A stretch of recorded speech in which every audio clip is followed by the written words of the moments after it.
여러분 안녕하십니까? 정인국소아과의 닥터 데이빗 정입니다. 때로 이 병에 따라서 우리 몸에 깊은 상처를 남기는 그런 병들이 있습니다. 보통 뭐 찰과상이라든지 이런 상처는 사실 흉 없이 되게 다 낫죠. 또 화상도 1도 화상 같으면 흉이 없이 잘 낫습니다. 그러나 2도 화상 중에 조금 깊은 2도 화상, 3도 화상은 우리 몸에 깊은 상처를 남기고 흉을 남깁니다. 보통 이제 화상을 입어서 얇은 물집이 생겼을 때는 보통은 잘 낫습니다. 나중에 결국 흉이 없어지죠. 그러나 깊은 물집 이런 것은 화상이 생겼을 때 의사와 상담을 하는 것이 좋습니다. 보통 이 여드름 같은 것도 사실 거의 누구든지 남자나 여자나 거의 다 한 번씩은 다 지나가죠. 근데 대개 이런 것들이 흉이 없이 다 낫습니다. 그러나 그것을 빨리 없애보려고 이렇게 짜다 보면 거기에서 오히려 더 큰 흉을 만들고 나중에 오히려 그 짠 것 때문에 여드름 자체보다도 이 짠 것 때문에 흉터가 오래 가는 것이 많습니다. 그래서 어릴 때 10대에 있던 그 여드름이 그 흉이 60대에 가서도 그 흉이 남아있는 그런 경우가 있습니다. 그래서 함부로 짜지 말고 약으로 치료하는 것이 가장 좋습니다. 자, 그 다음에 더 심각한 흉이 있는데요. 이 카와사키 병이라는 것입니다. 이 카와사키라는 것은 보통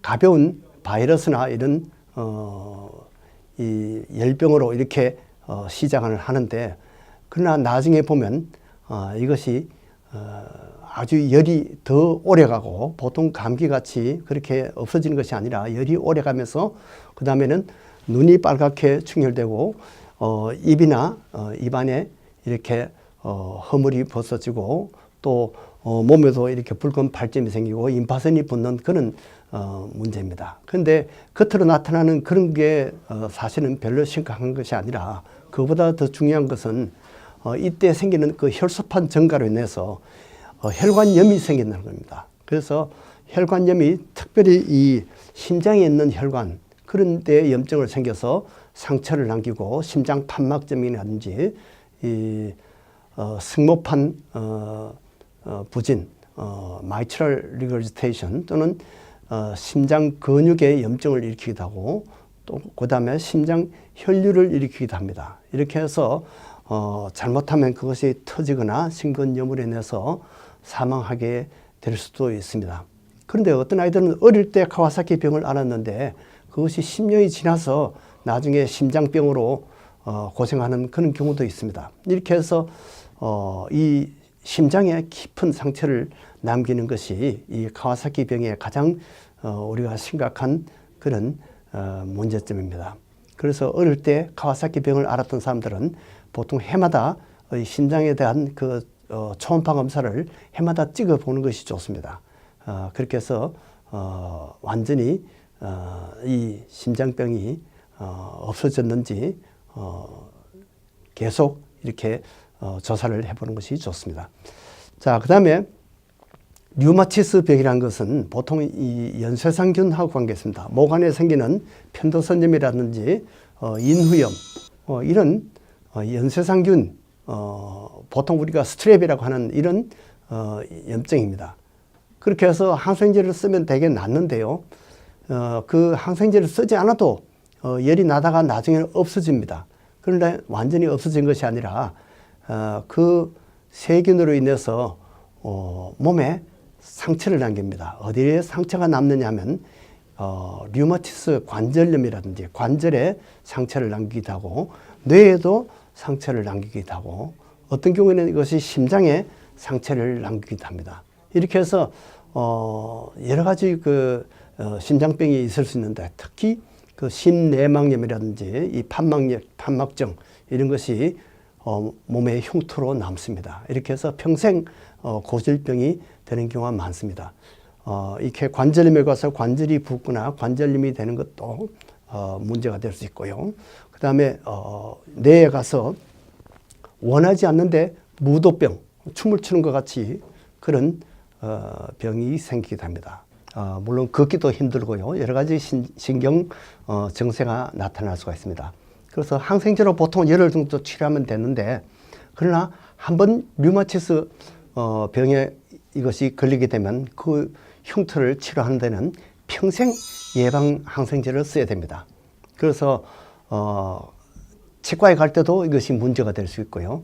항생제를 쓰지 않으면 또 류마티스 병이 재발해서 심장병이 자꾸 나빠지는 그런 경우가 있습니다. 그래서 보통 우리가 스트랩로스라는 것이 이것이 몸에 아주 깊은 상처를 남길 수 있다는 것을 아시고 빨리빨리 제대로 진단을 받으시고 치료를 받는 것이 좋습니다. 그 다음에 식도 역류라는 것이 여러분들 많이 들어보셨을 텐데요. 위에 있는 그 산이 강한 그런 위액이 식도로 올라오게 되면, 역류를 하게 되면 식도가 부식을 하게 됩니다. 그래서 이 식도만 부식된 것이 아니라 그것이 만약에 더 위로 올라가면 잘못하면 기관지까지 가게 돼요. 그 기관지까지 부식이 되고 기관지에 상처를 남기게 되고 이것이 천식이 되는 경우도 있습니다. 그리고 어떤 경우는 이것이 식도에 자꾸 염증을 일으키다가 나중에는 바렛 식도가 되어서 이것이 식도암으로 되는 경우가 간혹 있습니다. 그래서 식도 역류라는 것은 우리가 가볍게 볼 것이 아니라 반드시 전문의와 상의를 해서 치료를 하는 것이 좋습니다. 자, 이렇게 몸의 상처뿐만 아니라 우리는 마음의 상처가 깊은 상처를 남기는 경우가 많습니다. 보통 이렇게 불링 하는 것이 왕따, 이것이 마음의 상처를 둬서 어떤 아이들은 학교에 가기를 싫어하는 아이들도 있습니다. 또 그것 때문에 우울증이 생기는 사람도 있습니다. 어떤 사람은 연예인인데도 그 악플 때문에 우울증이 생기고 자살 소동까지 하는 그런 경우가 있습니다. 우리 몸에 깊은 상처를 주는 것이 이런 악플 같은 또 왕따, 불리 이런 것이 마음에 주는 상처입니다.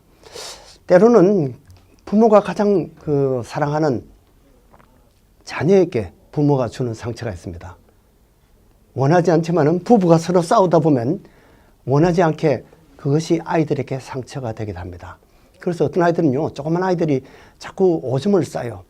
잘 가리던 아이가 오줌을 싸는데 알고 보니까 부모가 자꾸 싸우고 이러니까 아이가 불안해서 그것이 마음의 상처가 돼서 오줌을 싸는 거예요. 또 부모가 이혼을 한다는 것은 아이들에게 큰 상처를 주게 됩니다. 또 만약에 형제간에 어떤 아이는 사랑하고 어떤 아이는 미워하고 이렇게 되면 형제간에 차별하면 그것 때문에도 마음에 여러 가지 상처를 주게 됩니다. 근데 참 보니까 하나님도 우리 인간을 만드시고 우리 인간을 사랑하시는데 인간이 그 하나님의 사랑을 배신하고 타락함으로써 우리는 모두 하나님께 상처를 입혔다는 겁니다. 그런데도 하나님은 우리에게 그 아들 예수님을 보내어서 우리 죄를 대속하기로 그렇게 하나님께서 구원 계획을 세워놓으셨는데 이것마저도 믿지 않으면 이제는 우리가 돌이킬 수 없는 상처를 하나님께 주게 됩니다. 이런 사람들은 구제불능입니다. 그러나 이 방송을 들으신 여러분들은 예수를 믿고 여러분들이 다 모든 죄를 다 사함받고 우리가 하나님께 준 상처를 다 우리가 피차 안에 서로 상처가 치유되는 그러한 아름다운 역사가 있기를 바랍니다. 안녕히 계십시오.